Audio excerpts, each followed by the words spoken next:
Merhaba arkadaşlar. Bu akşam sizler için çok güzel bir tarifle geldim.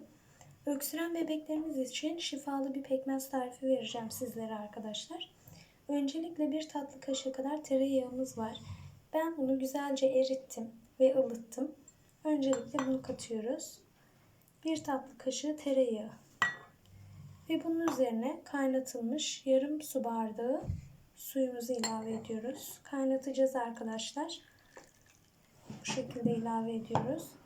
Daha sonra bunun üzerine bir tatlı kaşığı kadar pekmezimiz var arkadaşlar.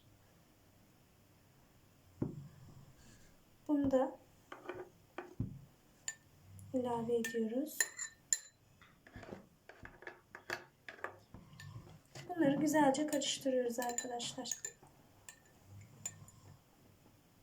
Bunu bebeğimiz için yapıyoruz. Bebeğimize dilerseniz ılındığı zaman, yani içebileceği soğukluğa geldiği zaman, dilerseniz kaşık yardımıyla, dilerseniz bir biberonla dökerek içirebilirsiniz arkadaşlar. Hastalığı bitene kadar, öksürüğü geçene kadar içirmeye devam edeceğiz. Her gün içirebilirsiniz arkadaşlar. Bunun hiçbir zararı yok. Tereyağı, su ve pekmezle yapılmış bir şey. Hepsi doğal şeyler arkadaşlar. Şöyle bir şey oluşuyor. Su kıvamında, şekerli, güzel bir şey. Bütün bebeklerin içebileceğini öneriyorum. İçebileceğini düşünüyorum.